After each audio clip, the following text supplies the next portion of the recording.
पदोन्नति बा प्रमोशन पाई ओटीटी बाध्यतामूलक।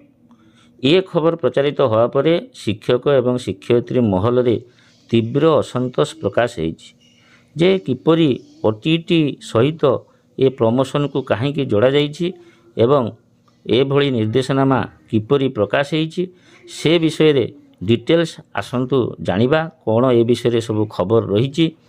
तो आसंतु वर्तमान यही ओटीटी बाध्यतामूलक अच्छी कि नहीं प्रमोशन पाई एवं केउं जिल्ला रे एपरि एक चिठी आसीछि ए संक्रांत रे कौन सब न्यूज रही से विषय डिटेल्स जानी नवा।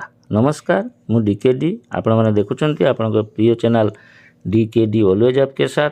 यही चैनल रे यही प्रकार कंटेंट आपण माने सदाबेले पाइबे। जदि चैनल को आज पर्यंत सब्सक्राइब करि नथिबे तेबे दया करी चैनल को सब्सक्राइब करिवे एवं पाखरे थिबा बेल आइकन को निश्चित भाव में चिपिबे। तो आसंतु वर्तमान देखिबा कौन सब खबर रही। प्राथमिक तथा उच्च प्राथमिक विद्यालय स्तर में 2012 रु शिक्षक योग्यता परीक्षा जहाँ को कह जाउची ओटीटी यह लागू कराई। तदनुसार शिक्षक नियुक्ति होउची। 2019 पदोन्नति व्यवस्था संशोधन मध्य 11 फेब्रुआरी 2011 पर विज्ञापन अनुजाई चाकरी पाइथिबा समस्त क्षेत्र में यह लागू पाई स्पष्ट उल्लेख रही।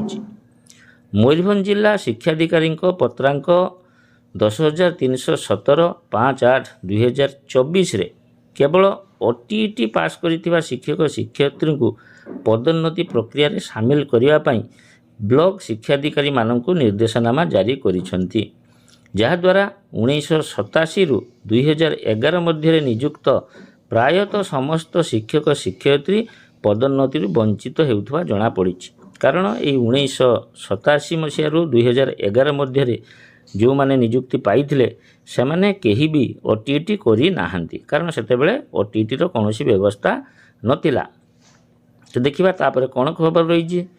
तेबे जिला शिक्षाधिकारी केउं आधार रे एभली चिठी जारी करिसेंती ताहा जणा पड़ी नाही।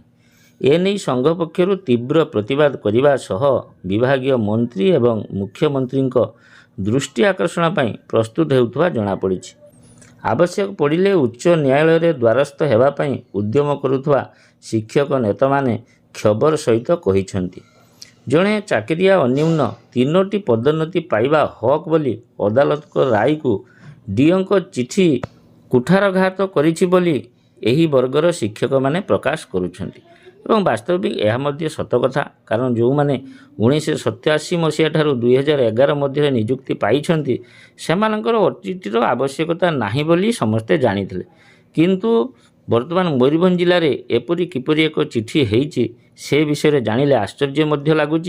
आशा रखिबा जे सरकार यह पर निश्चित भाव में विचार करिवे एवं तुरंत यह पई एक पदक्षेप ग्रहण करिवे। आशा करुच्ची वीडियोटी निश्चित भाव में आपको भल लगिथिबो। वीडियोटी जदि आपको भल लगता है तेबे याकु लाइक एवं शेयर करिवे। रोची पुनर्बार देखा अन्य एक वीडियो रे। नमस्कार।